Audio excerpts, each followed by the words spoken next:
अपना पेपर 1 लाई हूँ। मैंने आप लोगों को बताया था कि आज का जो हमारा टॉपिक है वो कम्युनिकेशन है। कम्युनिकेशन हमारे यूजीसी नेट का पेपर 1 में भी आता है, असिस्टेंट प्रोफेसर में भी कम्युनिकेशन है। कम्युनिकेशन को हम हिंदी में बोलेंगे संचार। तो संचार के चाहे 5 क्वेश्चन आए, चाहे 6-7 क्वेश्चन आए, यूजीसी नेट का तो आप लोगों को मालूम है कि प्रॉपर 5 उसमें 50 में से 5 नंबर की कम्युनिकेशन आएगी ही आएगी, मतलब 5 क्वेश्चन आपके कम्युनिकेशन के आएंगे। तो यहाँ मैंने आपके कम्युनिकेशन को लिख रखा है, जिसे कि हम हिंदी में बोलते हैं संचार।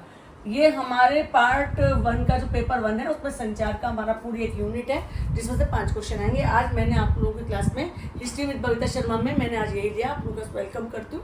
अब मैं बताती हूँ कि है क्या असल में कम्युनिकेशन। थोड़ा सा हम वो करेंगे, आज हम थ्योरी पार्ट करेंगे और कल इसके पार्ट 2 में मैं कम्युनिकेशन के जितने भी PYQs यूजीसी नेट में असिस्टेंट प्रोफेसर में आए हुए हैं वो सब मैं लेकर आऊँगी। आज हम थ्योरी पार्ट करते हैं। तो सबसे पहले है कि what is the meaning of communis. इसको ये एक लैटिन वर्ड है जिसकी स्पेलिंग है COMMUNIS। इसका मतलब हो जाता है टू शेयर, मतलब कोई चीज़ हम शेयर करते हैं उसको हम कम्युनिकेशन बोलेंगे। ट्रांसफेरिंग और sharing of information between people. अब जैसे मैं आप लोगों से बात कर रही हूँ through this mobile, through this channel, तो मैं आपको एक क्लास करा रही हूँ, तो मैं आपके साथ एक कम्युनिकेशन कर रही हूँ। ये मेरा वर्बल कम्युनिकेशन है, जो कि मैं मुंह से बोल रही हूँ, वर्ड से बोल रही हूँ, है ना। तो इस तरह से कम्युनिकेशन जिसे संचार बोलेंगे, इसे हम अभी मैं सारा आपको भी समझाऊंगी कि इसके क्या कितने टाइप्स हैं, किस तरह से इसकी नेचर है, कौन कौन से कम्युनिकेशन है, कौन कौन से स्टेप्स हैं, वो दर बदर चलते रहेंगे। तो सबसे पहले है कि ट्रांसफेरिंग और sharing of information between people is known as communication. अब हम आते हैं कि कम्युनिकेशन होता कैसा है। आप लोग एक चीज़ याद कर लीजिए, there are 7 C in communication. Means clear, it should be clear, it should be correct, it should be concise, complete, concrete, courteous and coherent and considered। अब इसको हिंदी में बताती हूँ। ये क्लियर होना चाहिए, मतलब स्पष्ट होना चाहिए। आप किसी के साथ बात कर रहे हैं, लिख कर दे रहे हैं, कम्युनिकेशन तभी हो पाएगा जब वो साफ साफ और स्पष्ट होगा। करेक्ट होगा मतलब सही होगा, जो बात आप कहना चाह रहे हैं वही बात दूसरे तक पहुँचे। जैसे कि मैं जाऊँ तो दूसरे को पता चले कि वो अगला आदमी जाना चाह रहा है ना। तो मतलब स्पष्ट आपकी बात होनी चाहिए। कंसाइज मतलब अगर आप किसी के साथ बात करें तो वो शॉर्ट में हो, बहुत लंबी बात एकदम दूसरे को समझ में भी नहीं आएगी, क्योंकि हमारी जो मेन बात है कि हमें जो हम बोलना चाह रहे हैं वो दूसरे को समझ में आए। अभी मैं इसका पूरा आपको आगे भी बताऊँगी। कंप्लीट, वो अपने आप में पूरा होना चाहिए, कॉन्क्रीट होना चाहिए, स्पष्ट होना चाहिए, और सबसे बड़ी बात है कर्टियस होना चाहिए, एक जिसमें क्या एक सौहार्द हो, एक बीच में आपके पोलाइट सा हो, और कोहेरेंट एंड कंसिडर, आपस में जुड़ा हुआ हो और एक दूसरे के साथ आपकी बात को समझ पा रहा हो।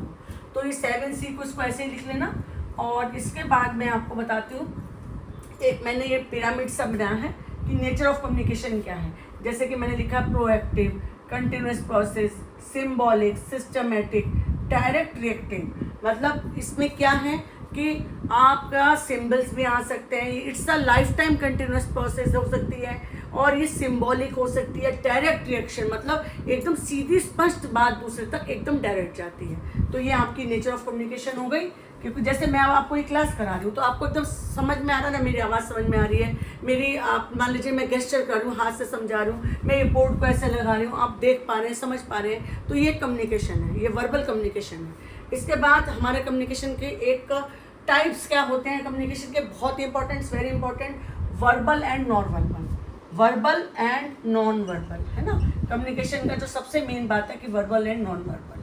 वर्बल हो गया कि आप लिखकर बोल रहे हैं, आपका लेटर भी वर्बल में आ जाएगा जिसमें कि आपने शब्द बोले हैं। नॉन वर्बल हो गया आप इशारों से बोल रहे हैं, आप पैरा लैंग्वेज में थ्रू। अब इसका बताती हूँ कि जैसे कि आपकी टोन में आपकी पिच क्या है, आपकी डिस्टेंस कितना है, और आपकी बॉडी लैंग्वेज क्या है। मान लीजिए आप किसी को मारने को जा रहे हो तो अगले आदमी को समझ में आ जाएगा कि मुझे मारने आ रहा है।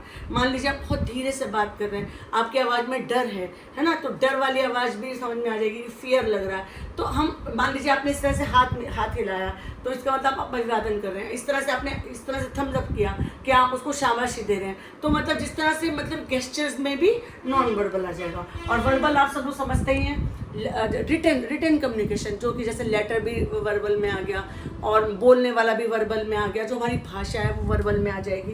तो ये आपकी वर्बल कम्युनिकेशन हो जाएगा।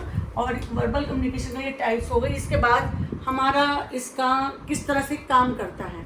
सबसे पहले एक सेंडर होता है, सेंडर मतलब हिंदी में कह लो प्रेषक, जिसने कि कोई बात या कुछ लिखा हुआ दूसरे तक पहुंचाना चाह, उसको हम बोलेंगे सेंडर। इसे बोलेंगे इन कोड। ये वाले क्वेश्चन ना यूजीसी नेट में बहुत आते हैं, इन कोड वाला।